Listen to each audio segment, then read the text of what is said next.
नमस्कार, आप देख रहे हैं यूपी न्यूज़ और मैं हूं अनूप श्रीवास्तव। मित्रों, देश में इस समय राजनीतिक माहौल गर्म है। एक से एक राजनीतिक डेवलपमेंट हो रहे हैं, जैसा कि आप वाकिफ़ हैं, और इसमें भी कुछ ऐसे दमदार नेता हैं जो इस पर अपनी गर्मागर्म रिएक्शन भी दे रहे हैं। ऐसे ही एक दमदार नेता संजय सिंह, राज्यसभा सदस्य आम आदमी पार्टी के, मेरे साथ मौजूद हैं। आइए इनसे जानते हैं। सबसे पहले तो ये जानते हैं कि आम आदमी पार्टी ने आज तिरंगा शाखा शुरू की है। तो सर, ये तिरंगा शाखा, आपका स्वागत है यूपी न्यूज़ में संजय सिंह जी। सबसे पहले हम ये जानना चाहेंगे कि तिरंगा शाखा क्यों और किस लिए? देखिए, तिरंगा शाखा का मकसद जो है वो साफ तौर पे ये है कि जो एक फर्जी राष्ट्रवाद इस देश के अंदर चल रहा है, उसको हम ये चाहते हैं कि उस पर रोक लगे। जो एक नफ़रत की राजनीति चल रही है, हम चाहते हैं कि उस पर रोक लगे। जो समाज को बांटने का काम किया जा रहा है, उस पर रोक लगनी चाहिए। और इसके लिए ज़रूरी क्या है? इसके लिए ज़रूरी है कि भारत की जो पहचान है, भारत की पहचान तिरंगा निशान और भारत का संविधान के ऊपर चर्चा होनी चाहिए। बाबा साहब डॉक्टर भीमराव अंबेडकर द्वारा लिखे गए संविधान में भारत के एक एक नागरिक को बराबर का अधिकार दिया गया है। और अगर आप इस आज़ाद मुल्क के अंदर समाज को रोज़ बांटने का, लड़ाने का, दंगे कराने का, फसाद कराने का काम करेंगे, तो उसके खिलाफ एक फोर्स तैयार होनी चाहिए जो इस तिरंगा शाखा के माध्यम से होगी। जैसे आज हमने बाबा साहब के जीवन के बारे में चर्चा की, आगे किसी और महापुरुष के जीवन के बारे में चर्चा करेंगे। और कुल मिला के हमारा मकसद यही है कि भारत का जो अमन, चैन और भाईचारा है वो कायम रहे। आज आपने देखा होगा कि हमने तिरंगा शाखा में तिरंगे का इस्तेमाल किया। आरएसएस से अलग कैसे है ये शाखा, लोग पूछते थे। आपने देखा कभी आरएसएस की शाखा में तिरंगे का इस्तेमाल? नहीं करते वो। तो तिरंगा को अपना राष्ट्रध्वज मानते हैं कि नहीं मानते हैं, ये प्रश्न है आरएसएस से। आज हमारी शाखा में हिंदू, मुसलमान, सिख, ईसाई सब शामिल हुए। आरएसएस में देखा है आपने? नहीं देखेगा आपको। दलित, पिछड़े, शोषित, वंचित लोग भी हमारी शाखाओं में शामिल हुए। 1000 शाखाएं पूरे यूपी में आयोजित हुई आज। बहुत खुशी की बात है। तो मुझे लगता है कि ये जो एक उनके काम करने के तरीके में कमियां हैं, उससे अलग ये लोगों को जोड़ने की, लोगों को एक साथ लाने की कोशिश है जो तिरंगा शाखा के माध्यम से की गई है। एक सवाल थोड़ा हटके है संजय सिंह जी। आज नूपुर शर्मा पे बड़ा ज़बरदस्त कमेंट आया है सुप्रीम कोर्ट का, तो इसके बारे में आम आदमी पार्टी का क्या रिएक्शन है? देखिए, ऐसा है कि नूपुर शर्मा ने जो भाषा बोली, वो किसकी भाषा है? वो किस पार्टी में काम करती थी? वो किस पार्टी की प्रवक्ता थी? आज नूपुर शर्मा पे सुप्रीम कोर्ट की टिप्पणी आ रही है, लेकिन वो प्रवक्ता किस पार्टी की थी? दुनिया की सबसे बड़ी पार्टी भारतीय जनता पार्टी, जो ये ट्रेनिंग देती है कि नफरत फैलाओ, दंगे कराओ, फसाद कराओ, यही काम है इनका। ये कौन से लोग हैं? उदयपुर की घटना को जिस दरिंदे ने अंजाम दिया,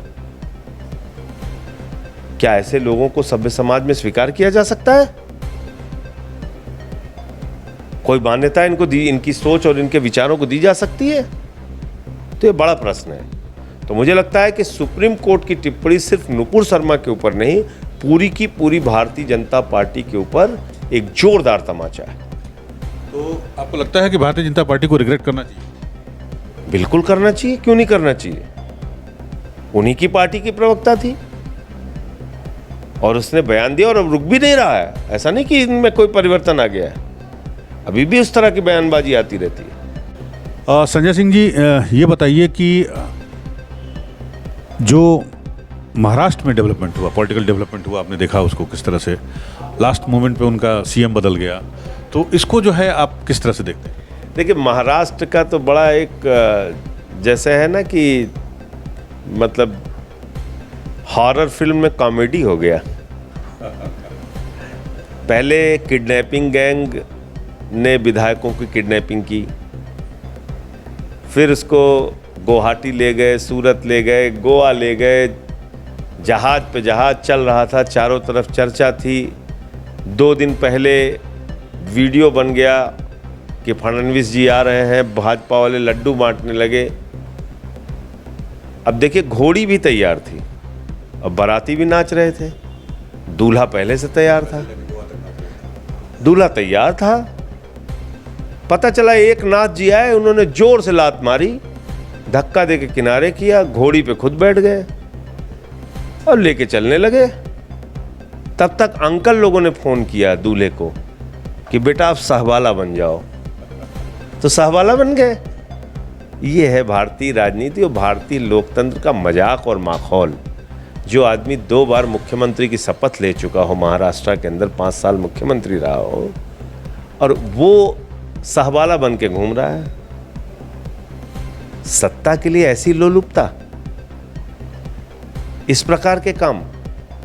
विधायकों का किडनैपिंग गिरोह चल रहा है, खरीद फरोख्त हो रही है, खुलेआम हो रही है। तो मैं समझता हूं माननीय सर्वोच्च न्यायालय को भी इन घटनाओं का संज्ञान लेना चाहिए। ये हमारे लोकतंत्र के लिए अच्छी बात नहीं है। मैं तो कह रहा हूं, जो जिस सिंबल से जीत के आता है, अगर वो पार्टी बदलता है तो उसकी सदस्यता खत्म कीजिए आप, और 5 साल तक उसके चुनाव लड़ने पर प्रतिबंध लगाइए। ये जनता का पैसा है, ये निजी संपत्ति नहीं कि आप हर महीने चुनाव कराएंगे। चुनाव कराने में जनता का पैसा खर्च होता है। तो आप ये चुनाव आयोग से मांग करेंगे आपकी पार्टी? बिल्कुल, हम ये तो संसद का कानून है, चुनाव आयोग इसमें सीधे तौर पे कुछ नहीं कर सकता, लेकिन संसद के अंदर एक कानून पास होना चाहिए। और ये सभी दलों के लिए, आज बीजेपी ये काम कर रही है तो कल को कांग्रेस सत्ता में आएगी, कांग्रेस करेगी। भाई, विधायकों की खरीद फरोख्त एक जमाने में चलती थी, फिर उस बीच जब ये चीजें बढ़ गई तो एसआर बोमई का फैसला है। 9-9, 10-10 राज्यों की सरकार एक साथ 356 लगा के उड़ा दी जाती थी। अब एसआर बोमई के फैसले पे इतना एक मौका मिल जाता है कि भाई फ्लोर ट्रस्ट का प्रावधान है, फ्लोर ट्रस्ट कराइए तब आप बच जाएंगे। उसमें इन लोगों ने 2/3 का जो कानून है उसका फायदा उठाने लगे। अब बताइए, जिसके 3 विधायक हैं मान लीजिए, और सरकार 3 विधायकों से नहीं बन रही है, तो 2 विधायक चले जाएंगे, टूट गई पार्टी।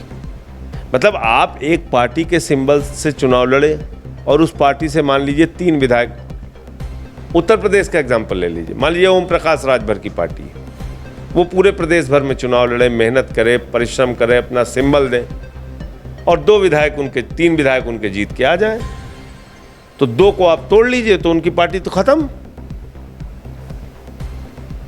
और उसी 2 से अगर मान लीजिए बाबा जी की सरकार नहीं बन रही है तो 2 से बन जाएगी। फ्रैक्चर्ड मैंडेट है, फिर ऑप्शन है कि 2 दल आपस में मिलकर सरकार बना लें, ठीक है, लेकिन ये 2/3, 3/3 ये सब बंद होना चाहिए। कोई भी टूट फूट अगर होती है तो आप उसकी सदस्यता रद्द कीजिए और 5 साल तक उस व्यक्ति के चुनाव लड़ने को प्रतिबंधित कीजिए। अगले चुनाव में लड़के आए, भाई हम आपने सिंबल दिया, हम आपके सिंबल से जीते, तो 5 साल तक हमें आपकी पार्टी के प्रति वफादार रहना ही चाहिए। ये मेरा कहना है। बहुत बहुत धन्यवाद आपका संजय जी। तो ये थे संजय सिंह जी, जिनका सीधा सीधा मानना है कि भारत में कम से कम जो महाराष्ट्र में जिस तरह की राजनीतिक डेवलपमेंट हुई उसके बाद से इनका मांग है, इनका कहना है कि ऐसा कोई कानून होना चाहिए कि जो व्यक्ति जिस दल से चुनाव जीतता है और अगले 5 साल तक वो अगर उसके पहले वो उसे छोड़ता है तो उसकी सदस्यता रद्द होनी चाहिए और उस पर 5 साल का चुनाव लड़ने का प्रतिबंध भी लगना चाहिए। Anoop Srivastava, UP news, Lucknow.